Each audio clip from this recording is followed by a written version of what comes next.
Avant de commencer, je vous prie de bien vouloir me faire une petite faveur. Je m'efforce ardemment d'atteindre le cap des 1000 abonnés, un chiffre qui a une signification profonde pour moi. Cliquez sur le bouton S'abonneur, un simple clic qui me donnera une motivation immense pour créer les vidéos suivantes. Je vous remercie infiniment. Votre Majesté, la reine a donné naissance à une magnifique petite fille, murmura un courtisan, le dos courbé devant Louis XI, comme s'il craignait sa colère. Le roi releva lentement les yeux de son parchemin, qu'il étudiait, et posa un regard glacial sur son épouse, Charlotte de Savoie, une fille. Dans sa voix, il y avait un tel mépris que la naissance d'une fille ressemblait à une insulte personnelle. Encore une. Il nous faut un fils pour le trône, marmonna-t-il en se détournant, ajoutant que la fille n'était bonne que pour des alliances matrimoniales. Jeanne de France, cet enfant né en avril 1464, ignorait encore sa malédiction, dormant dans son berceau, tandis que son destin se tissait déjà dans les ombres des intrigues dynastiques. Pour Charlotte, cet instant marqua le début amer de sa maternité. Elle menait déjà une vie discrète, presque recluse, au château d'Amboise, loin des bals bruyants et des intrigues de la cour. Mais désormais, la froideur de son époux se faisait sentir comme un mur de glace. Il préférait résider dans une autre demeure, ne rendant visite à sa famille que par nécessité. La France du XVe siècle était un champ de bataille où les couronnes se gagnaient non seulement par les épées, mais aussi par les mariages. Louis XI, surnommé le « prudent pour sa ruse », rêvait d'un fils qui consoliderait le trône. Après 3 enfants morts en bas âge et l'aîné, Anne, née prématurément, la naissance de Jeanne fut une déception. Son corps fragile, marqué par le rachitisme, une maladie qui frappait de nombreux enfants privés de soleil au XVe siècle, la rendait disgracieuse aux yeux de son époque. Son dos se courba, sa démarche devint boiteuse, et son visage, dépourvu de toute grâce, suscitait la pitié et les murmures parmi les serviteurs. « Elle ne survivra pas », chuchotaient les dames de compagnie. « Avec une telle apparence, elle ne sera d'aucune utilité pour le trône », ricanaient les courtisans, veillant toutefois à ne pas tomber sous les yeux du roi. Louis, dont le visage buriné n'avait rien d'attrayant, ne voyait en Jeanne qu'un instrument. « Elle, pas Anne », disait-il à ses proches, louant l'intelligence de sa fille aînée. « Jeanne n'est bonne qu'à s'unir. » Son plan était rusé. Dès que la princesse eut quelques années, son père la fiança à son cousin germain, Louis d'Orléans, héritier d'une puissante branche qui menaçait le trône des Valois. La décision était dictée par le calcul. Cette branche de la famille avait des droits sur le trône de France, et le roi craignait qu'elle ne devienne une menace avec le temps. Une union avec Jeanne, faible, selon lui, incapable de donner un héritier sain, était le moyen idéal d'affaiblir les prétentions des Orléans. À l'âge de 5 ans, son père l'envoya au château de Plessis-lès-Tours pour y être élevé par son cousin François et par Annie de Ligueuil. Le couple n'avait pas d'enfant et traita Jeanne avec la chaleur et la sollicitude qu'elle n'avait jamais connue de son père biologique. C'est ici que la jeune fille reçut une bonne éducation, assimila les bases de l'étiquette et s'approfondit dans les enseignements religieux. À Plessis, Jeanne grandit dans le silence, entourée de livres et de prières. Anne lui enseigna le latin, la poésie, l'histoire, mais l'âme de la jeune fille aspirait à la foi. Elle restait des heures devant l'icône de la Vierge Marie, ses mains fragiles serrant un chapelet. « M'as-tu choisi » murmurait-elle. « Mais pourquoi faire ?» La légende disait qu'à 6 ans, elle entendit une voix « Tu fonderas un ordre en mon honneur ». Ces paroles devinrent sa lumière, mais les ombres de son destin s'épaississaient. Louis XI, vivant loin de sa famille, pensait rarement à sa fille. « Elle est mon pion et servira la couronne », disait-il en signant l'édit de son fiançailles avec Louis d'Orléans. En 1476, lorsque Jeanne atteignit ses 12 ans, âge canonique pour le mariage, son destin fut scellé par un contrat de mariage. La nouvelle du mariage imminent parvint jusqu'au prétendant lui-même, Louis d'Orléans. L'ayant apprise, il entra dans une rage folle. « Me lier à cette naine », jeta-t-il une coupe contre le mur. « Je ne passerai pas ma vie à une misérable offrande du roi. » Mais la volonté du monarque était loi, et les protestations du jeune homme n'avaient aucune importance. Le mariage, célébré au château de Montrichard, fut fastueux. Les lits flottaient au-dessus des tours, les tables débordaient de mets, et la musique coulait à flots comme le vin. Mais pour Jeanne, ce fut un jour d'humiliation. Louis d'Orléans, 14 ans, le regard hautain, la vit pour la première fois, et serra les poings. « Et c'est ta fille » lança-t-il à Louis XI. Sa voix tremblait de colère. Le roi sourit. « Elle est maintenant ta femme. Résigne-toi. » Jeanne, dans sa robe de velours bleu, se tenait devant l'autel. Ses yeux étaient remplis de larmes. « Je ne suis pas belle, » murmura-t-elle, « mais je peux aimer. » Louis, animé par la fureur, détourna le regard. Une fois la fête terminée, Louis d'Orléans, ne voulant pas partager sa vie avec elle, envoya sa jeune épouse dans le lointain château de Lignières. Il l'évitait comme on évite une maladie dangereuse. « Tu es ma prison », lui dit-il en claquant la porte. Jeanne tomba à genoux et son chapelet tinta sur le sol. « Sainte Vierge, donnez-moi la force » supplia-t-elle, mais son cœur savait déjà que son amour serait sans retour. Même dans la séparation, Jeanne continuait à se considérer comme sa femme. Elle priait pour son bien-être, croyant qu'un jour la glace dans son cœur fondrait. Le roi Louis XI, satisfait de l'exécution de son plan, ne tenta même pas de s'immiscer dans leur relation. Pour lui, Jeanne était une carte jouée, et ses souffrances personnelles n'avaient aucune importance. Les années suivantes, le mariage s'écoulèrent lentement pour Jeanne, comme un fleuve visqueux. Elle vivait dans la solitude des châteaux, que son mari lui accordait uniquement pour la tenir éloignée de sa vie. Au début, elle tenta d'établir une communication, écrivant de longues lettres à Louis d'Orléans, dans lesquelles elle parlait de la gestion du domaine, des servantes, de ses prières et de son ennui. Les réponses étaient rares et sèches, puis cessèrent complètement. Au sein des cercles royaux, les rumeurs allaient bon train. Tous savaient que Louis était depuis longtemps épris de belles femmes de la cour et ne s'en cachait même pas. Il les accompagnait aux bals, les couvrait de bijoux et ne se souvenait de sa femme que lorsqu'il s'agissait de respecter les formalités. Jeanne, quant à elle, semblait trouver du réconfort dans sa foi. Elle passait beaucoup de temps en prière et dans les pauvres des villages voisins, veillant à ce que ses serviteurs n'oppriment pas les gens du peuple. Mais au fond d'elle, elle espérait encore que son mari changerait. Parfois, debout à la fenêtre, contemplant les jardins enneigés, elle s'imaginait Louis arrivant soudainement, entrant dans la salle, lui souriant et disant « Je suis de retour. Pardonne-moi. » Mais ses rêves étaient aussi fragiles que les motifs glacés sur la vitre, fondus au moindre contact. Le château de Lignières, entouré de forêts, devint sa prison. Louis, obéissant aux ordres du roi, lui rendait visite, mais ces visites étaient rares et dénuées de chaleur. « Tu dois mettre au monde un héritier, » lui disait-il. Sa voix était comme un ordre, mais ses touchés étaient froids, et ses yeux détournaient le regard. Jeanne, malgré la douleur, le regardait avec espoir. « Si je lui donne un fils, pensait-elle, il verra mon âme. » Mais son corps, faible et stérile, ne pouvait lui offrir d'enfant, et cela devint sa malédiction. Boiteuse et voûtée, elle était une ombre aux yeux du monde, mais son cœur brûlait d'un amour que personne n'acceptait. La cour murmurait. Elle est la déveine du roi. En 1480, Louis fut atteint de la variole. Sa suite, craignant la contagion, s'enfuit, le laissant dans le délire. Jeanne, malgré sa faiblesse, vint dans sa chambre.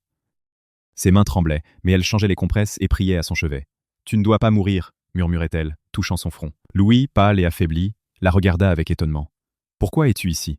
roqua-t-il. « Parce que je suis ta femme, » répondit-elle. Sa voix était douce comme la lumière d'une bougie. Elle le soigna jour et nuit, risquant sa vie, mais son cœur chantait. « Peut-être, maintenant, il me verrait ?» Mais le miracle ne se produisit pas. Guéri, Louis se détourna. « Tu as rempli ton devoir, » dit-il en partant. Ses mots furent comme une gifle. Les années passèrent, et sa solitude s'accrut. Louis passait son temps à Orléans, entouré de pères et de favorites, tandis que Jeanne restait à Lignières. Ses journées étaient remplies de prières et de livres. Elle lisait des vies de saints. Sa préférée était Catherine de Sienne, dont la foi déplaçait des montagnes. « Je peux aussi être forte, » pensait-elle, mais son cœur se brisait de douleur. La cour la regardait avec pitié. « Pauvre princesse », murmuraient les dames de compagnie, mais Jeanne ne voulait pas de leur pitié. Elle écrivait des lettres à Annie de Ligueuil, partageant sa mélancolie. « Je l'aime, » écrivait-elle. « Il ne voit en moi que la laideur. » En 1483, Louis XI mourut, et le trône revint à son fils, Charles VII, le frère cadet de Jeanne. 1400. Sa vie à Lignières ne changea pas. Elle priait, soignait les malades dans les villages, distribuait l'aumône. Sa foi en la Vierge Marie grandissait.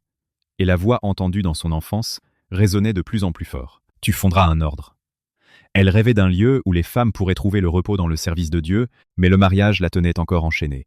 Louis, de plus en plus distant, ne cachait plus son mépris. En 1498, la France fut plongée dans le deuil.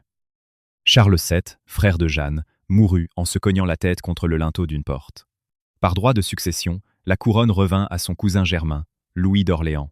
Jeanne reçut la nouvelle de la mort du roi tôt le matin, lorsqu'un messager, enveloppé d'un manteau poussiéreux, pénétra dans le château. Il s'inclina devant elle et déclara « Votre époux est désormais roi de France. » Le cœur de Jeanne s'accéléra. Elle comprit que c'était sa chance, car maintenant, devenue reine, elle serait à ses côtés, comme il convenait à l'épouse d'un monarque. Être la grandeur de leur nouvelle condition, changerait-elle aussi ses sentiments. Elle se rendit à Paris, au Louvre, où devait avoir lieu l'entrée solennelle du nouveau roi. Mais la rencontre qu'elle attendait avec tant d'espoir fut un coup de poignard. Louis XII, car c'était désormais son nom, la reçut froidement, presque avec hostilité. Il disait déjà ouvertement à ses proches qu'il avait l'intention de rompre le mariage. Il prétendait que le mariage avait été forcé, que Jeanne était physiquement incapable de lui donner un héritier, et que, par conséquent, l'union n'avait aucun sens. Un long et douloureux processus d'annulation du mariage commença. Louis XII, s'adressant au pape Alexandre VI, accusa Jeanne de stérilité, de consanguinité et de contrainte au mariage. Il aurait pu se résigner à une épouse peu attrayante si elle avait au moins pu lui donner un héritier. Mais 22 ans de mariage n'avaient rien produit. Le plus cruel, déclara-t-il, était que leur union n'avait pas été consommée. Ta laideur me repoussait, mentit-il devant le tribunal de Paris. Ces paroles furent profondément blessantes. Selon Louis XII, il ne pouvait partager le lit de son épouse en raison de son apparence peu séduisante et d'une odeur terrible. C'est pourquoi il n'avait pas d'enfant. Pour une jeune femme, ce fut une humiliation devant toute la France. Hier encore, on l'appelait Votre Majesté, et aujourd'hui, on tentait d'effacer son existence de la vie de la cour. Jeanne, dans une robe simple, se tenait devant les juges. Sa silhouette voûtée semblait fragile, mais sa voix résonnait de force. « Il fut mon époux », dit-elle. Ses yeux brillaient. « Je peux nommer les nuits où il a partagé mon lit. Je ne suis pas belle, mais j'ai été fidèle. » Elle parlait avec dignité, énumérant des dates, ses joues rougissant de honte. Jeanne résista jusqu'au bout. Non qu'elle rêvât de l'amour de son mari, cet espoir s'était depuis longtemps éteint. Mais parce qu'elle considérait le mariage comme une union sacrée donnée par Dieu et sa dissolution par caprice, comme un péché. Lors des audiences, elle se tenait avec dignité. Même ses ennemis reconnaissaient qu'elle ne s'était pas permis d'accès de colère ou de larmes en public. Ce n'est que dans ses appartements, lorsque les portes étaient fermées, qu'elle tombait à genoux devant l'image de la Vierge Marie et priait le Seigneur de lui donner la force. Mais les intrigues du pouvoir et l'or de Rome firent leur œuvre. En 1498, le pape Alexandre VI donna son consentement à l'annulation du mariage. La raison officielle invoquée fut l'incapacité de Jeanne à procréer. Louis XII épousa immédiatement Anne de Bretagne, veuve de Charles VIII, héritière du riche duché de Bretagne.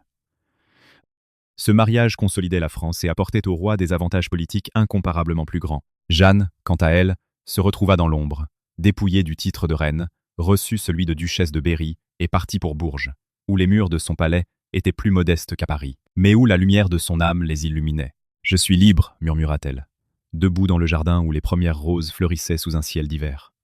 Sa foi, son amour pour la Vierge Marie devinrent ses ailes.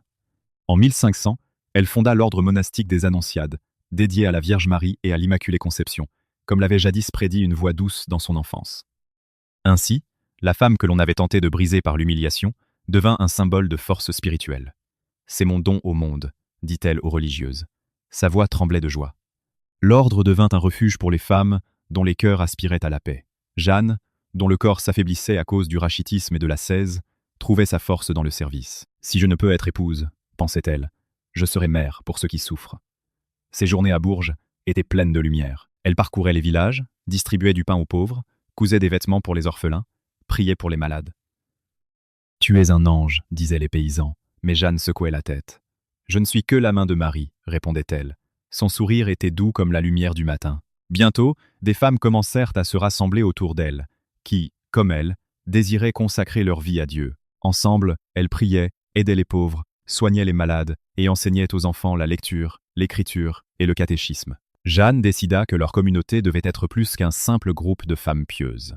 Elle fonda un nouvel ordre religieux, les Sœurs de l'Annonciation de la Bienheureuse Vierge Marie.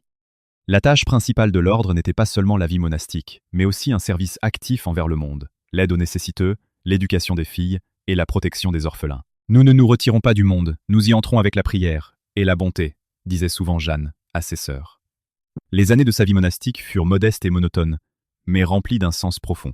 Elle se levait avant l'aube, participait à chaque office, préparait personnellement la nourriture des malades, apportait aux pauvres du pain et des herbes médicinales. Bien qu'elle ne fût plus officiellement reine, pour les habitants de Bourges et des villages environnants, elle demeura toujours la bonne dame Jeanne. Les gens venaient à elle pour des conseils, du réconfort, de l'aide dans leur malheur. La renommée de sa miséricorde et de sa force d'âme parvint même à ceux qui s'étaient autrefois moqués d'elle à la cour. Mais Jeanne ne répondait jamais à la méchanceté par la méchanceté. Elle disait « Celui qui m'a offensé n'a fait qu'éprouver ma patience.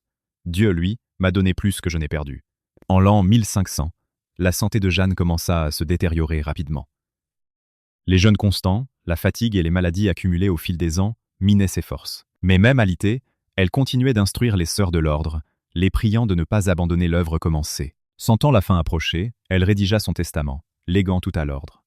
Le 22 janvier, lors de sa dernière visite au monastère des Annonciades, elle fut alitée. Le 4 février 1505, à l'âge de 40 ans, Jeanne mourut dans sa cellule.